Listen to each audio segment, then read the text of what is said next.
નમસ્કાર મિત્રો, સ્વાગત છે આ બધા મિત્રોનો અમારી યુટ્યુબ ચેનલમાં। તો મિત્રો, જાણીતા વેધર એનાલિસ્ટ અશોકભાઈ પટેલ દ્વારા તારીખ 27 જાન્યુઆરી 2025થી 3 ફેબ્રુઆરી 2025 સુધીની મોટી આગાહી કરવામાં આવી છે। તો આ તારીખો દરમિયાન મુખ્યત્વે ગુજરાતનું વાતાવરણ કેવું રહેશે, સંપૂર્ણ માહિતી વિગતવાર જોશું, તો વિડીયોને છેલ્લે સુધી જોવા વિનંતી। તો મિત્રો, વેધર એનાલિસ્ટ અશોકભાઈ પટેલ દ્વારા જે આગાહી કરવામાં આવી છે તે મુજબ જોઈએ તો હાલમાં ન્યૂનતમ તાપમાન છે તે નોર્મલથી ઊંચું જોવા મળી રહ્યું છે। તો અમુક સેન્ટરોમાં નોર્મલ નજીક જોવા મળી રહ્યું છે, જેમ કે અમદાવાદમાં 14.3 જે નોર્મલથી 1 ડિગ્રી ઊંચું, અમરેલીમાં 15.7 જે નોર્મલથી 3 ડિગ્રી ઊંચું, રાજકોટમાં 12.7 જે નોર્મલ નજીક, જ્યારે ડીસામાં 12.4 જે નોર્મલથી 1 ડિગ્રી ઊંચું, ભુજમાં 16 ડિગ્રી જે નોર્મલથી 4 ડિગ્રી ઊંચું નોંધાયેલ છે।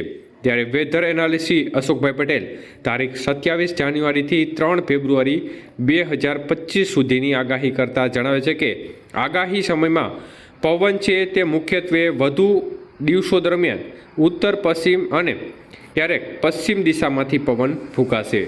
તો આગાહી સમયના જે છેલ્લા દિવસો છે તેમાં પવન છે તે ઉત્તર પૂર્વ દિશામાંથી ફૂંકાશે।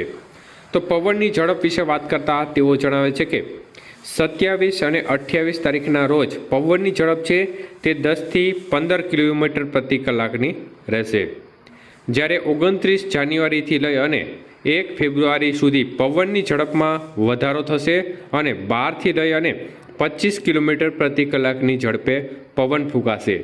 તો 2 અને 3 ફેબ્રુઆરીના રોજ પવનની ગતિ છે તેમાં 10થી 20 કિલોમીટર પ્રતિ કલાકની ઝડપે પવન ફૂંકાશે અને આકાશમાં છૂટા છવાયા વાદળો વધુ દિવસો દરમિયાન જોવા મળશે। તો ઝાકળ વિશેની વાત કરતાં તેઓ જણાવે છે કે 29, 30 અને 31 જાન્યુઆરીના કચ્છ અને પશ્ચિમ સૌરાષ્ટ્રના ભાગોમાં ઝાકળની સંભાવનાઓ રહેશે। તો ન્યૂનતમ તાપમાનનો અંદાજ તેઓ લગાવતા કહે છે કે હાલની સ્થિતિએ ગુજરાતના મોટા ભાગના વિસ્તારોમાં નોર્મલ ન્યૂનતમ તાપમાન છે તે 12થી 13 ડિગ્રી જેટલું ગણાય। તો 28થી 30 જાન્યુઆરીમાં ન્યૂનતમ તાપમાનની રેન્જ છે તે નોર્મલ નજીક રહેવાની શક્યતાઓ છે અને 13થી 17 ડિગ્રીનું તાપમાન જોવા મળશે। તો 31થી 3 ફેબ્રુઆરી દરમિયાન તાપમાન નીચું જવાની સંભાવના છે, એટલે કે ઠંડીનો માહોલ આ તારીખો દરમિયાન જોવા મળશે અને મુખ્યત્વે ખાસ કરીને 1-2 ફેબ્રુઆરીમાં ઠંડીનો માહોલ જોવા મળે, તાપમાન છે તે 9થી 13 ડિગ્રીની રેન્જમાં જોવા મળી જાય।